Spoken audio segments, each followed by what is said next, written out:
Good evening, everyone. My name is Ed Stone, College and Career Specialist with the Freehold Regional High School District. Thank you so much for joining us tonight for our 9th and 10th grade post-secondary planning presentation. Normally, this would be something that we would try to do in person, but in our current environment, we are going to do a recorded session here tonight. Thank you so much for all of you who had participated in the survey ahead of this to give us some information for questions and concerns that you were thinking about right now. We are going to include some of that information in a question and answer document that we'll be sending out in addition to this video on March 18th. So hopefully you'll find that information really helpful. I'm pleased to be joined tonight by Greg Moyer, the Assistant Vice President of Enrollment Management for Dickinson College. Greg is going to share a lot of really helpful and useful information tonight from his side of the desk that we really value, in addition to everything that we try to work with you all through as you're starting to think about this transition after high school. So without further ado, I'm going to kick over the presentation to Greg and let him start rolling with his information. Thanks so much, Mr. Stone, and thank you all for having me here tonight. Certainly these are different circumstances than perhaps how I would have joined you all last year, but I'm really delighted to be here with you. This is actually represents my 16th year visiting Freehold on behalf of Dickinson College. So thanks again for having me. Really delighted to spend a couple moments with you. My goal tonight for you is to kind of walk through the landscape a little bit and talk about the college admissions process, but through your lens as 9th and 10th grade students and families. What might it look like for you now? To acknowledge that, yes, it's complicated out there, and perhaps made more complicated, certainly by a global pandemic, and we'll talk a little bit about that as well too. But there are ways that even now you can begin preliminarily to design a thoughtful search, that you can approach this process, even as 9th and 10th grade families, in a deliberative, intentional, thoughtful way early on. And then maybe, and most importantly, perhaps, what you as a student, you as a family, can consider doing as 9th and 10th graders now. What can you do to impact the college admissions process? What might that look like for academics and extracurriculars? And so I want to save a little bit of time talking about to talk about that too. I want to attempt to be judicious. And so Mr. Stone has trained me well to fit this into hopefully a succinct period of time, and I'll try to deliver that. And as he suggested as well, he is going to follow up with a great Q&A. I've seen it. It's been developed by his office and your college counselors, and so it should really go into detail, I suspect, and answer some of those great questions that you all might have as well too. In a minute, I'm going to share my screen with you and walk you through a presentation, hoping to guide us a bit in our discussion tonight, but acknowledging first that it's been a year unlike any other. I know you've heard that, I suspect, many, many times, but it is absolutely true for me and as a college admissions professional that 1 year ago, almost exactly to the day, Dickinson made the decision to go remote for the spring semester of 2020. I suspect for all of us, and certainly for me, it would have been impossible to predict where we are today. I know it was particularly challenging to think about what the future might look like from an enrollment or higher education perspective. And this global pandemic certainly has been incredibly disruptive for this moment. I think there are a couple of things, at least two big takeaways for tonight. One, you've got time, right? That tonight's session is not to encourage you to go out 20 minutes from now, 30 minutes from now, and begin in earnest completely the college admissions process, right? Tonight is just to arm you with some good information, hopefully, and point you in the right direction so that when you hit those important milestones, you're ready, or at least you've already thought about it. And that's really important too. You've got time. But if I've learned anything about New Jersey families over the last 16 years is that you are also very eager. So my job is to try to arm you with some of that good information now so that as you're thinking about it and your wheels are turning, you at least have some direction or a sense for where to go to. I think the other important thing about the last year, the thing that I kept returning to is that, yes, certainly while we experienced this pandemic very differently, all of us, we all experienced it together. And one of the things that was really important for me to reassure families, even last March for our seniors, now first years at Dickinson, and April and May as they were making those big decisions, and all throughout the summer as the landscape continued to change, it was, we are still in many ways approaching this college admissions process the way we always have, which is one student at a time. That when I open up a student's application, I read it word for word, line by line, the same way I always have. Yes, there's different contexts, and yes, there's a different lens, but the humanity in which we approach this process has not changed. In fact, perhaps it has deepened through this particular moment. I think that's a really important reminder. You are still a ways off from that, hitting submit on your college application. And again, you've got time, but to know that a lot has changed, but there is so much that has not too. So let me share my screen with you now and dig into it just a little bit. I think to acknowledge that it's complicated, and to start off with the fact that the pandemic has layered in yet another complication, certainly. But the good news is that you have, as students and families, more choices than ever before, right? That there are 4,200 colleges and universities of all shapes and sizes out there, that you really do have the opportunity to think really broadly about your college search process, that you can cast a wide net, and you should. That you have an opportunity now, and we'll talk about that in a little bit, in this virtual world, to think really broadly about your college admissions process. Yes, you'll hear about increased competition. Yes, the pandemic has been disruptive to that competition. That we at Dickinson saw an increase this year, but that's not necessarily true nationally in terms of applications. And we suspect that while perhaps in this moment students have thought differently about the college search process, that by and large, students will continue to do what they have done for the last 2 to 3 decades, which is in earnest apply to college in some pretty big numbers too. You'll face, I know, lots of outside pressures. You'll face, rankings and guidebooks and relatives, friends, maybe aunts and uncles that have done this process before and feel like now that they've done it once, that they've really mastered it and have lots of opinions about it. Many of those opinions might be really useful. But your job, part of your job as 9th and 10th grade families, and eventually juniors and seniors in high school, will be to navigate all of that, to really think through what resources are useful, what are candid and factual and direct, what are really out there what really exists to help guide me. Often families will start with college rankings, and those serve, I suspect, as useful proxies early on, because there are so many choices, right? A proxy for value, or a proxy for opportunity, resources, prestige, perhaps. And maybe those aren't bad places to start in some ways, but they're not great places to end, right? That in the end, your search process should be driven by where you think you will most succeed, what college university is going to best deliver opportunity for you to be successful after graduation. There's a lot of noise in the college admissions process, but there is one thing that I think you should keep in mind throughout all of this, is that you really do have expert resources right at your fingertip. Mr. Stone and his team are college admissions professionals. This is their life's work, right? And they really do care about you, and they care about your success in this process. And so, yes, there'll be quite a bit of noise. Your job is to sift through that noise, to be judicious, to be thoughtful, to scrutinize it, but to know that you've got experts in your corner that are really designed to help you navigate this thoughtfully too. Significant demographic shifts, rising costs of higher education. We can talk about that in a second, certainly. That there's this push towards vocationalism, this ever-changing global marketplace.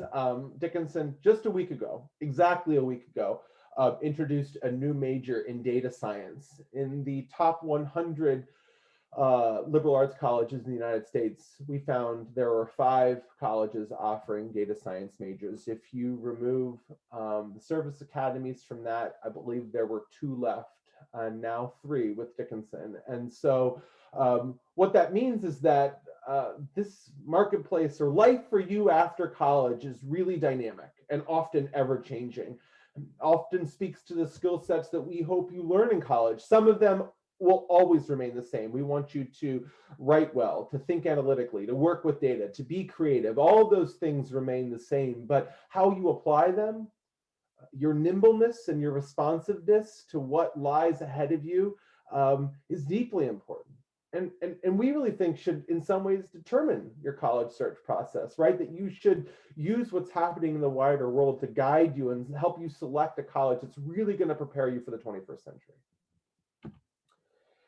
I mentioned cost. We're not going to spend a lot of time on this, right? That you know this already. College is expensive. I could spend the entire night telling you why I think it's worth it, and why it is expensive. And many of those reasons, right? Faculty, academicians that are the best in their field, and resources and research, and facilities that are world class, all good reasons for why college costs a lot. We could have a great certainly discussion about that. But the point of this is just to say that I really think that that if you're gonna invest in college, that investing in the search process is just as important, right? You have to do this well. And perhaps it's no more obvious than this slide or this slide, right? That it costs a lot, the costs aren't going down, that it's expensive for many, many good reasons. And if you're gonna do it, a thoughtful, well-designed, well-organized, well-timed search process is worth it.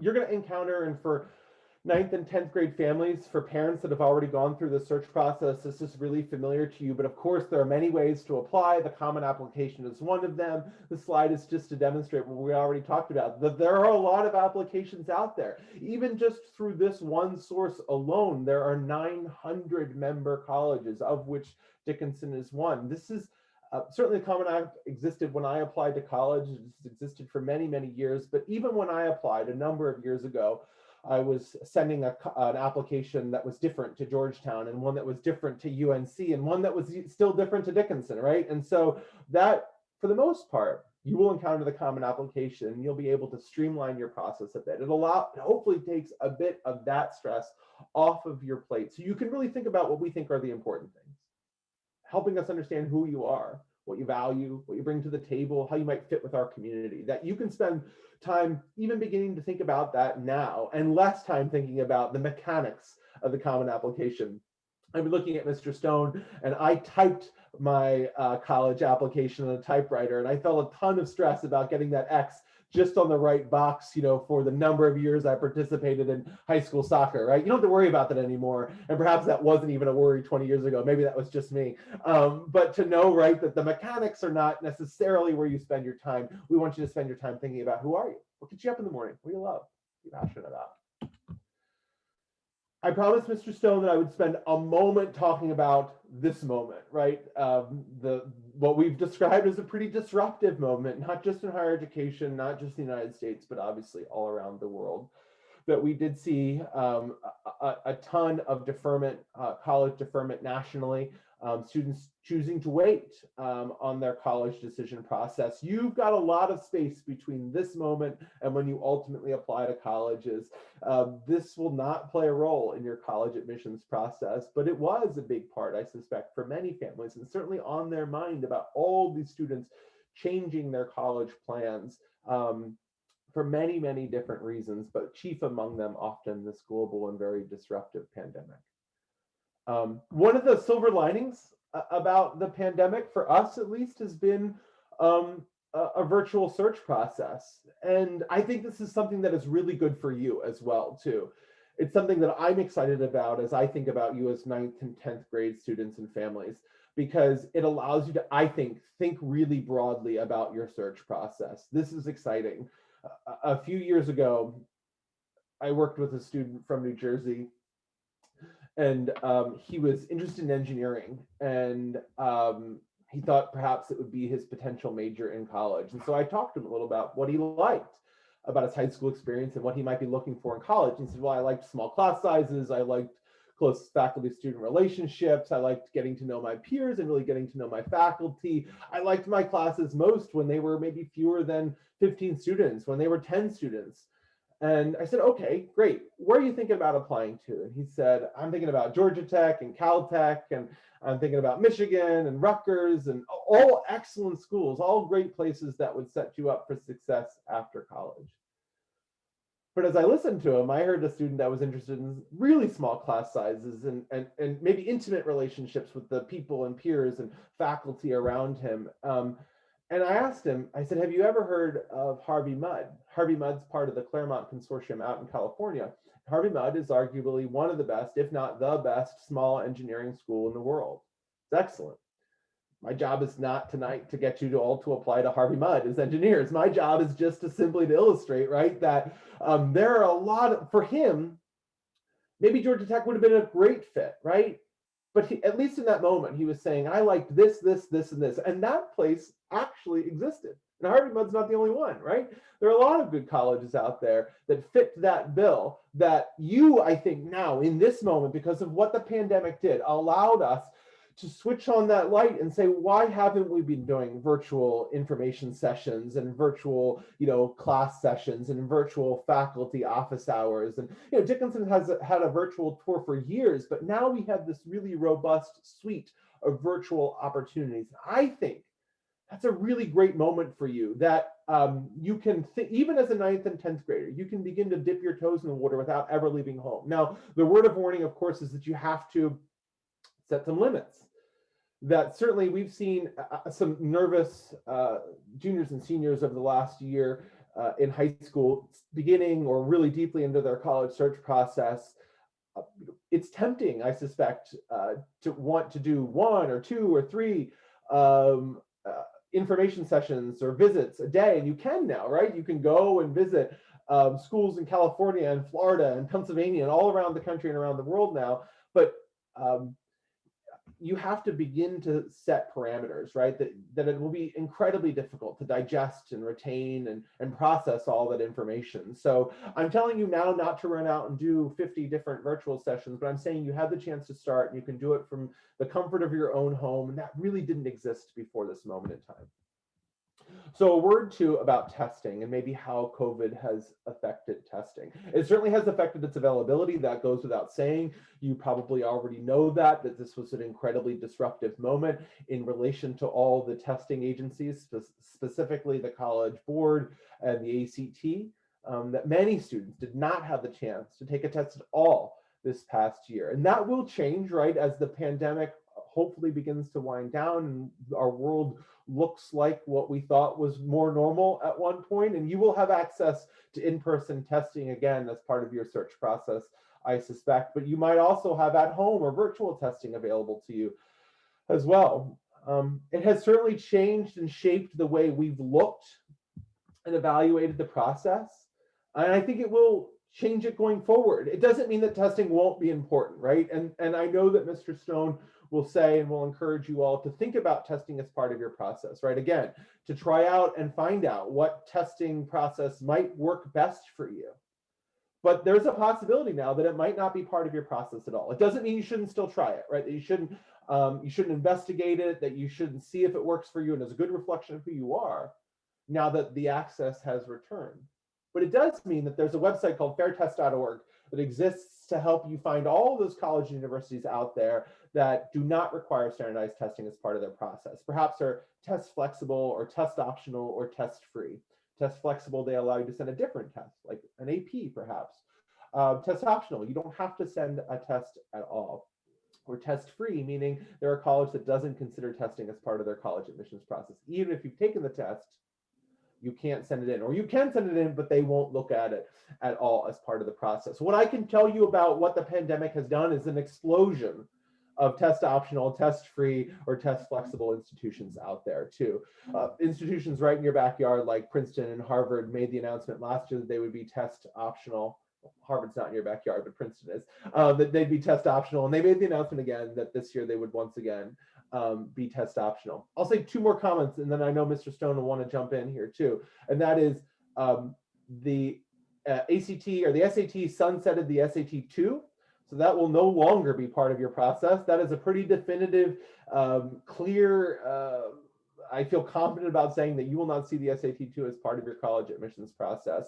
It does change potentially the role of the AP or the IB, right? Without this particular subject test that maybe colleges will want or be eager for or interested in the AP differently, or the IB, the International Baccalaureate, than they were a few years ago too. So Mr. Stone, I know will thoughtfully add to maybe how you can approach this process too. Yeah, and thank you so much for that. I think when thinking about testing, oftentimes I've heard a lot from families and from students that there is a concern of, well, should I be focusing on this? Should I even take an exam with the changes and the lack of testing being requested or required by so many colleges? To put some of that into perspective, this year about 44% of students who applied to four-year institutions did submit a test score. To put that in comparison to the previous year, that number was 77% last year. So as Greg had mentioned, there has been a dramatic shift in testing from year over year, really directly due to the access issues with students being able to take this exam. But as he mentioned as well, I do think that it is very important that you still try and that you still give it a shot, expose yourself to it to see if it is something that could benefit you down the line. Test optional does really mean that it is an option for you. So as you are thinking about taking this, and maybe you do get a very strong test score, that could still potentially really help you in the admissions process. But with the ever-changing landscape and the dramatic shift that we experienced this year, and will probably continue to have for the next few years, if not longer, it is important to consider that the admissions officers on their end are going to have a very strong standard process for how to review your application without a test score. So many times families feel like that test score is that key thing that they need. And I'm sure Greg will mention this at some point later. Your transcript is going to be the most important document when you apply to a college, because it really shows the breadth of your experiences in high school, really a full 3 years of academic performance, as well as that fourth year of what you're going to be registered for with classes, as opposed to 3 to 4 hours on a Saturday with what you can do with one of these exams. So looking at test optional, it is a point of concern for so many folks, especially in the 9th and 10th grade year with what we want to do. But considering the availability that will continue to increase again, probably more likely by, like, say, junior year for most of you folks, if not maybe into the senior year, it's something that the colleges are very accustomed to. We will continue to work through this, but know that that's something that you'll have to plan for as well. So I think one of the things that, Mr. Stone suggested, and, he took the words right, and that is to say that your body of work over the last 4 years is among, if not the most important thing that we look at. I know we talked about testing and how disruptive it is. Certainly, the pandemic has been disruptive to high schools and the high school experience as well. Activities, classrooms, academics. We get that. My wife is a high school teacher. She's actually an AP English teacher for juniors. And so she's living this experience every single day. We all are. And so we had to be responsive, as Mr. Stone suggested, whether we kept testing or not as part of our process. We had to respond to what students were experiencing in their communities, in their own high schools. A great example is Berkeley, who received about 120,000 applications this year. Last year, testing was a part of their process. This year, it was not. They went from testing being perhaps a major part of their process to becoming a test blind or a test-free institution, meaning considering no testing at all.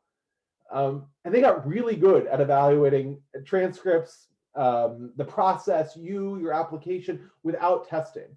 They did it 120,000 times. If you do anything 120,000 times, you get good at it really quickly. And so you should know the colleges are ready to be responsive to this moment too. But Mr. Stone is 100% correct that yes, testing is important and it may remain important in the college admissions process. But for us, the most important thing is your body of work over 4 years. I don't want to spend a lot of time on this last point, just other than to say that this has been a really disruptive moment for colleges, universities in terms of financial solvency. It's been difficult for them. They've been challenged in many different ways, and it perhaps will continue to shape what college looks like for years and years to come as colleges make interesting, dynamic, difficult decisions in response to this particular moment in time too. So of course the question is, what can be done? What can we do about where we are?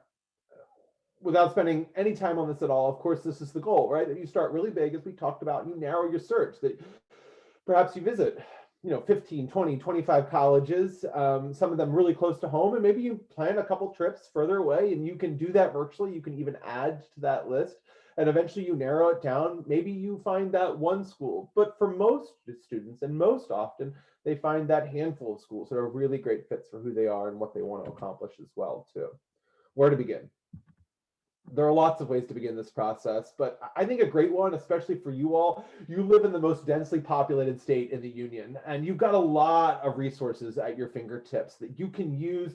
You can step foot, again, your job after tonight is not to run out or jump into the car, strap your, ninth or 10th grader into the passenger seat, lock the doors and windows, and drive to every single university or college within a 3-hour radius. That's not the idea, right? The idea is that now that you've got time, you can step foot on a college campus. You can go to Manhattan and take a look at NYU and Columbia and Barnard and say, well, do I like a women's college? Do I like an urban college? Do I like a public school, a private school? Do I like a suburban setting? Do I like a large research? Do I like a private liberal arts college? What is beginning to even resonate with me? And the great thing about even just stepping, dipping your toes in the water now is that you can do it again, right?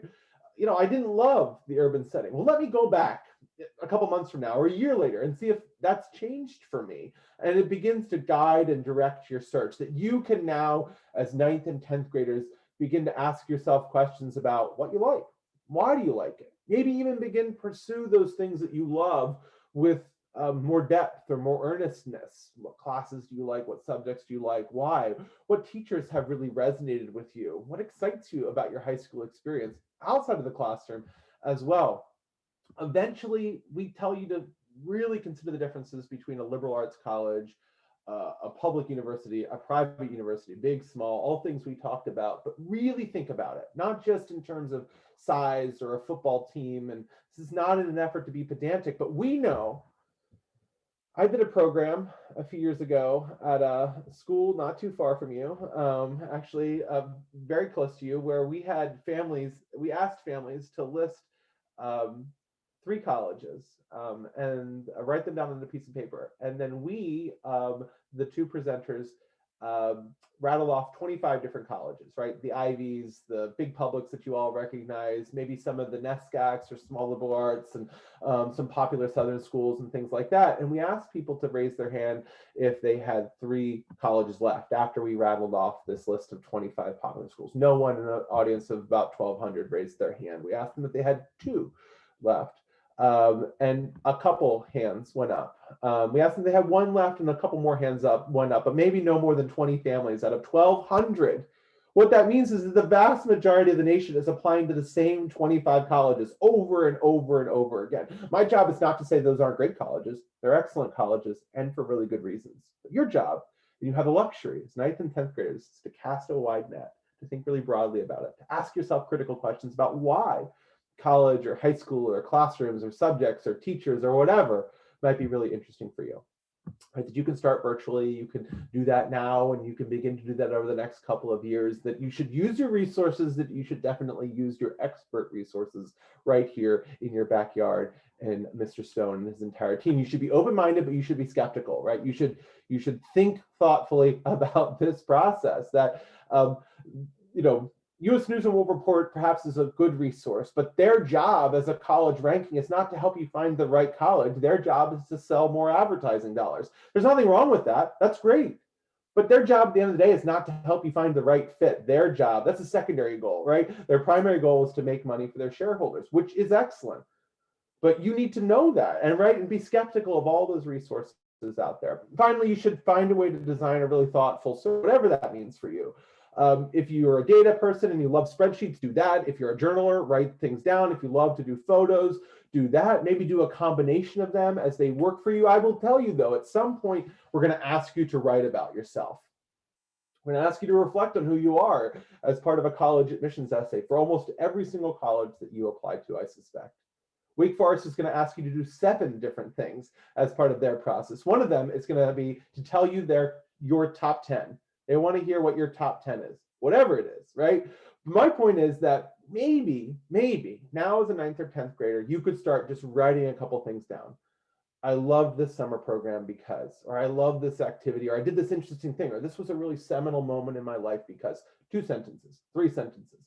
It begins to collect the arc of your life over the last few years as you sit down to write as maybe a a junior or a senior in high school, your college admissions essay, you can fall back on these really interesting moments that were important to you that are perhaps going to be difficult to remember later on as well too. I know that, or I suspect that many of you are not journalers, and that's not necessarily what I'm asking you to do. I'm just asking you to begin to reflect, right? And as you do this, as you get closer down to the bottom of that funnel, to kind of those couple of schools later on in your process, this will become more and more important as well. I say all the time that I think finding the right fit is often about asking the right questions. You're not there yet, but this is just to kind of wet your whistle a bit, to give you a sense for what I'm talking about, for how a search might work, right?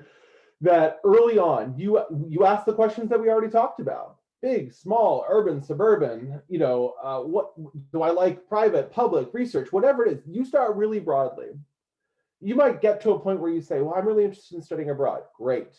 That's a great question to ask, but what's the deeper question? This is where, for me, you start squeezing value out of your search process. It's what starts to differentiate your search from all those other general searches out there. You ask deeper, harder hitting, more inquisitive questions that help you, I hope, find a college, university, or universities or colleges that are really great fit or fits for you, right? So not just asking, can I study abroad, but eventually, not as a 9th grader, not as a 10th grader, but eventually asking questions, can I study abroad as a scientist? Can I graduate in 4 years? Can I study abroad as a varsity athlete? Can I graduate in 4 years? Does my financial aid and merit-based scholarships go abroad with me? Can I double major if I go abroad? Where can I go abroad? Can I study a language? Do I have to study a language when I go abroad, right? The depth of those questions that lead you to a better answer, to give you a better sense for who a college is.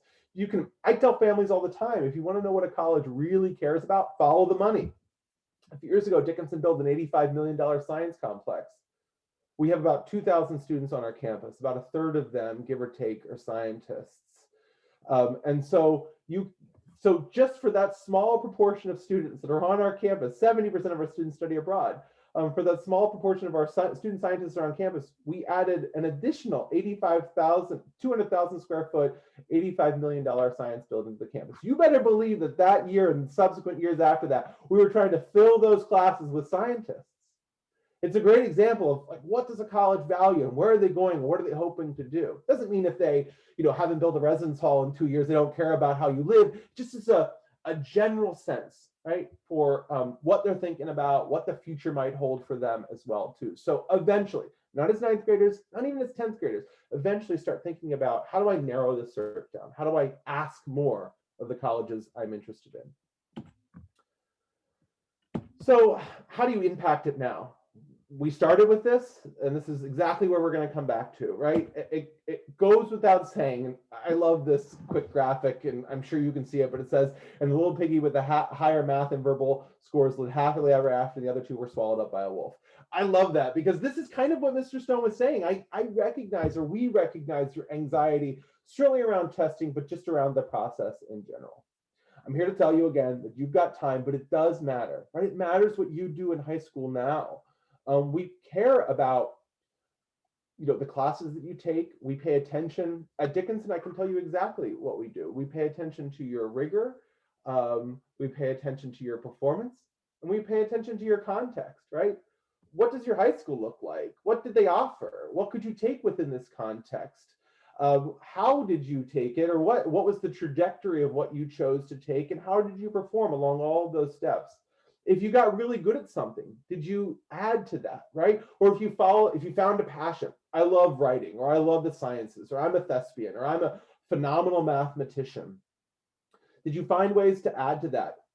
For a liberal arts college, did you find ways to add to that while still providing real breadth? For a place like Dickinson, it is about breadth and depth, right? It is about showing a broad skill set, but also maybe if you found a passion, this is me telling you, when you get there, and you don't have to be there as a 9th and 10th grader yet. You don't honestly have to be there as a junior and senior in high school. But if you begin to find a passion or something you like, don't be afraid of following it, right? Don't be afraid to pursue it. And again, you've got great resources that will guide you. But now's the time, right? Now's the time to know that we as colleges and universities do pay attention to this. We watch your grades all the way back to 9th grade, but we do look at trajectory. Where did you start? Where did you end? I do a panel every year with a friend of mine from Columbia University who sits on their admissions committee as well. And he asks families and students in an exercise that we do when we used to be in person to kind of order the parts of the college admissions process from most important to least important. There's no such thing as least important, but for the sake of the exercise. And there are many different parts: essays, transcripts, letters of recommendation, things like that, right? Did you visit, didn't you visit, all those types of things. One of them is senior grades. And inevitably senior grades is maybe like in the top half, maybe in the top third. And every year, my colleague from Columbia grabs that person holding the sign that says senior grades and takes them all the way to the front of the line. Because for Columbia, at least in that particular year, senior grades play a really important role in the process. My point is that we do care about your body of work for all 4 years, right? Throughout the entire process. And yes, there'll be bumps in the road and hiccups, and you took physics and it didn't go like you thought it would. There are opportunities to talk to us about that too. We want to see you making mistakes and challenging yourself and exploring. We want to see you still being students and learning and expanding yourself, not just admissions automatons. That's not what this is about. As a 9th and 10th grader, you should, we hope, still love high school and love the opportunity that presents to you. So to kind of begin to wrap this up, let's talk a little bit about activities. Let's talk a little bit about kind of how you can get involved. And then I'm going to pass it off to Mr. Stone and see if there's anything that we missed. And then certainly offer to point you in the right direction at the end here too. I love this cartoon too. This is a student talking to his guidance counselor. Of course you can see this, but it says, "I want to show colleges I'm well-rounded, so I wrote a poem in Spanish about how chess club made me a better quarterback." We hear this all the time. Not this, but kind of this, right? Like, I did this and I did this and I did this and I was expert in all of them. And I think we hear this a lot in the college admissions process. This is kind of the myth of the well-rounded student.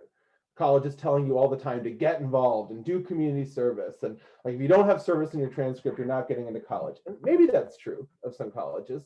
But what I can say is very true. Maybe not universally true, but very true. There are very few universal truths in life and certainly in the college process.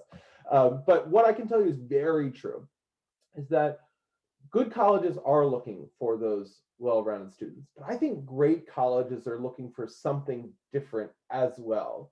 And that's what we often call the well-angled student, right? The student that has, just like we talked about a minute ago, maybe curricularly, but maybe also extracurricularly, fallen in love with lacrosse or writing or theater or science, right? And has begun to follow that. As a 9th and 10th grader, explore, right? Find things that you love, dip your toes in the water, make mistakes, right?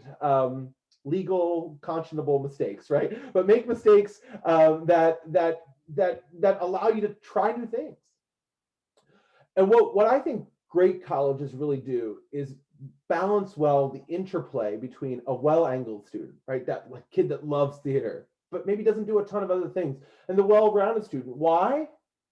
Because we think it's the well-rounded student's job to add breadth to the well-angled student, and the well-angled student's job to add depth to the well-rounded student. It is in fact the interplay that we love, that we pay really close attention to in the college admissions process. My job at the end of the day is not to admit a class. It's not my job. My job is to craft a community and it's to think about all these different elements, right? And so again, as 9th and 10th graders, perhaps this is me giving you permission to explore, to be thoughtful. Yes, definitely to eventually look for leadership roles and depth as it makes sense to you. But colleges are made up of leaders and non-leaders, right? Team players and team captains. We need both in our community too. So consider that as you begin to think about that, right? So here are two shapes that just articulate what I just said. Yeah, and Greg, if I can jump in one more point there. Again, for the 9th and 10th grade year, from the guidance roadmap and kind of a curriculum standpoint here within Freehold Regional High School District, we've actually partnered now with a new system called SCORE. And SCORE has a partnership with an aptitude assessment tool called U-Science. So within 10th grade, we are actually giving all sophomore students across the district the opportunity now to take these U-Science aptitude assessments. Now, these assessments can take up to 90 minutes. We're pushing into classes to give these students the opportunity, but the results that come back from this are remarkable because it's really measuring skills and your personal approach to these different type of career pathways. So what we found so much is that students within 9th and 10th grade, especially now in light of the pandemic, they're struggling to find where to start.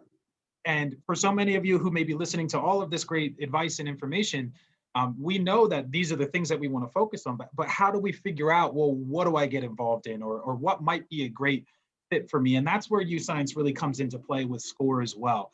Speaking of these resources that we have that are so strong. So these aptitude assessments, they measure things like your visual scanning speed, your idea generation, your time management skills, your personal approach to work through like your intrinsic values and things of that nature. So these results will really help to guide a lot of those starting points, and then also those areas of either depth or maybe becoming more well-rounded, as Greg was mentioning, in our process here within high school.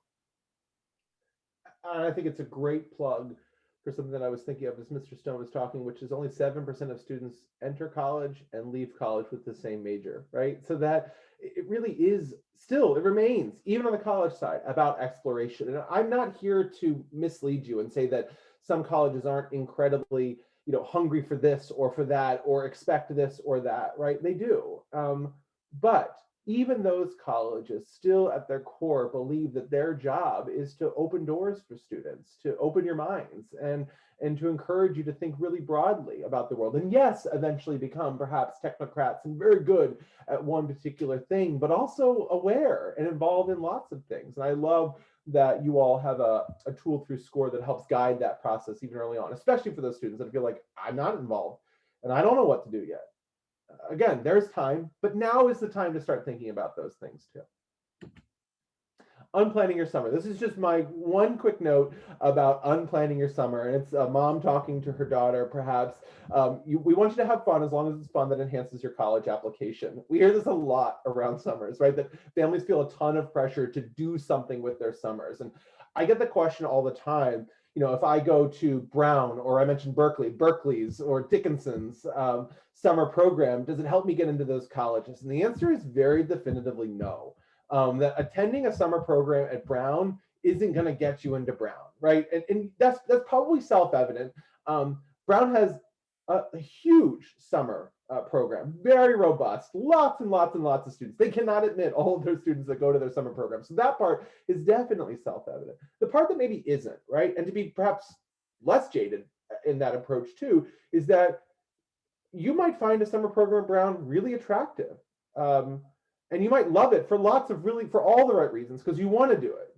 And you're doing it not because it's going to get you into Brown, because you're passionate about this and you want to add depth and you want to explore something. You want to see if computer science is something that you could be good at and interested in, and you want to do that over the summer. That's a great reason to do it.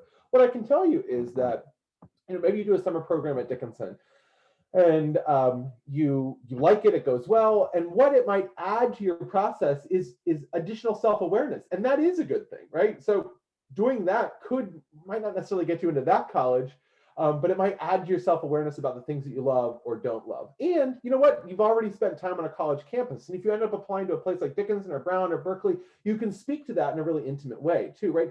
I spent time on Dickinson's campus 2 summers ago, and I really loved it. And here's why. Boom, boom, boom, boom, boom. And 2 years later, I still love it for these reasons. Boom, boom, boom, boom, boom, right? It adds an earnestness to your process too.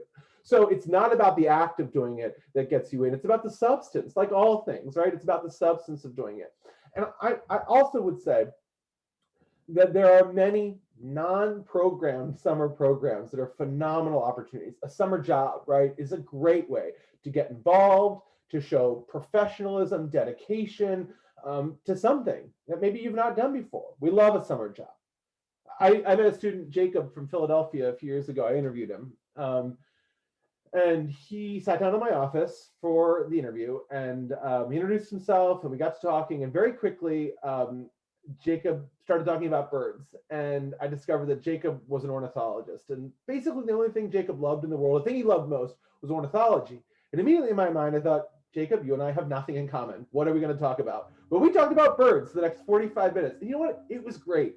And I can't tell you per se that I love birds more now than I did then, but I can tell you that I know that Jacob loves birds a lot. I can tell you that it matters to him a lot. And I can also tell you that he designed, for 3 summers, a self-guided raptor tours up and down the East Coast. So he knows these kind of migratory patterns of birds of prey that he was very passionate about. And he self-designed these trips. So his mom, his dad, whomever, took him, and they would, rent a hotel room, and then they'd go out into the woods or on ridges, and they'd pay attention, and they'd go bird watching. He's an ornithologist. He'd listen, he'd watch, he'd study, he'd record. It was all self-directed. It was very creative. It showed a lot of initiative. And the last summer, the summer that I was interviewing him, he took that work and he applied for an internship at Cornell's Ornithological Institute. Again, I've already exposed to you my limited knowledge of ornithology, but I do know that Cornell has among the best ornithological programs in the world. Maybe they don't have a lot of competition, but I know that they've got the best. And he got an internship there because of something he did totally independent, right? All on his own, without a lot of money spent, right? Self-directed, self-guided. Maybe you don't love birds. That's not the point. The point is that you can do this. That's not a summer program across the country. That's not a camp. That could be a job. It could be an activity. It could be just a way to get involved. And yes, we're also okay with you taking a breath over the summer and enjoying what it's like to be a high school student too. But we also pay attention and love to see those students that do a mix of those things throughout their high school experience. Lastly, or to get us close to the end, we do look for evidence of self-management, right? So starting now, as a 9th and 10th grader, start thinking about, like, you might not be there yet. That's okay. As I've said many times, you might not be ready to take the lead, but now's the time. If driving or learning to drive a car is a great metaphor for this or this process, it's you in the passenger seat, eventually moving over to the driver's seat, right? Likely with your parents still sitting next to you. And if that parent's anything like my mother when I learned to drive, a very terrified parent sitting next to you, right? But still there, guiding, providing advice, occasionally crying and yelling, right? And so that's part of the process, but eventually it's you taking over. And we look for that. Why does this matter? Because at the end of the day, in all likelihood, you're going to end up on our college campuses. And not only are you going to have to do the work, and likely get involved, but you're going to have to be the one that sets your alarm, wakes yourself up in the morning, maybe mid-morning, maybe even the afternoon if you don't have morning classes, but you're going to have to eventually get up and take yourself to class and feed yourself and do your laundry. We're going to look for those, because why does that matter? Because we eventually want you to be the person that raises your hand for an internship, a fellowship, a Fulbright, an opportunity. We want you to charge at this. So we do look for evidence of self-management all throughout the college admissions process. We're sitting here on letters of recommendation and telling you to also build and think about building meaningful relationships. Eventually you're going to meet, and likely you already have, teachers that you really like and into your junior year, and you're going to ask them to write a letter of recommendation for you. I already told you that my wife is an English teacher for juniors, and she writes, or is asked to write, a lot of letters of recommendation. Before she agrees to write a letter, she requires a 45-minute interview with all of those students. I think, yes, exactly, Mr. Stone. I think in part because she doesn't want to write a lot of letters of recommendation, because she's an English teacher and she grades all the time. And so, but also in part because she's married to an admissions professional. And I like to remind people all the time that all these pieces are part of a puzzle, right? That's part of a broader narrative. And before you plunk yourself down in front of your physics teacher, your chemistry teacher, your English teacher, your history teacher, whoever it is, and ask for a letter of recommendation, before you do all this, think about it, right? So form meaningful relationships and eventually think about, why am I asking you to talk about who I am? Where does it fit in my process? You've got time. And the point of this slide is just to know that you've got advocates for you, people that care about you and want to see you succeed in this process. And so look for those meaningful relationships. Setting yourself up for success. We talked about all of this, right? That you can take the lead. You need to demonstrate your interest at some point throughout the process, that you'll look for and find really great fits, that you'll have this network of advocates for you that are going to be representative of lots of different people, coaches and counselors and religious leaders and eventually faculty and people that care about your success. Look for them. Craft a well-organized application. We just talked about that. Once you get there, right, as you begin as 9th and 10th graders to start to put these pieces together, all this is going to come together as a narrative. It's going to tell your story. You're not there yet. But as you do, think about how all these might eventually fall into place, right? A thoughtful essay, communicate with us, be in touch with us, right? Take the lead, take advantage of your opportunities right now, take ownership over your education right now. Start thinking about what life might look like for you beyond high school. Take some risks, make some mistakes, be your most mature and professional self, right? It's still okay to be a high school student, to be a 9th grader. I have a 5.5-year-old, a 4-year-old, and a 2-year-old. I can't even imagine what life will look like them when they hit 9th grade. And I can't even imagine telling them as a 9th grader to be their most mature self or their most professional self. We are asking you to start thinking about these things. What's that going to look like for you in the future? Keep an open mind, right? Parents, you have a role. It's important. Students, your parents or guardians, whether you're a first-generation college student like I was, or parents that are seasoned that have done this, everyone plays an important role in this process. Your parents have more experience than you, whether it's in college or not, they just have more life experience than you. That's valuable. They have a broader lens. I know that's maybe difficult sometimes to even think about, but it's true. And parents, you think about your role as you begin to kind of hand the keys over or make that transition and help and support, but not drive and lead. Yes, there's time for that. But at the end of the day, we don't want a call from a parent that says, I'm applying to college or we're applying to college. You're not. Your student is, right? We want to hear from the student. We want to allow that student's story to be the one that really sings in the process as well, too.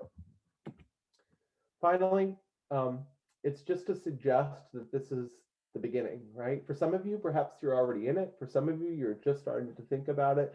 But at the end of the day, remember your school counseling team is here to help you. They are. Mr. Stone, his entire team, the entire college counseling team out there is excellent and designed to help you do this. So this is my pitch to point you in the right direction and know that there are people on the other side of the desk that care a lot about your success, that are human and approach it in that way and are eager to see you succeed. Our college campuses all across the country and around the world too. So good luck.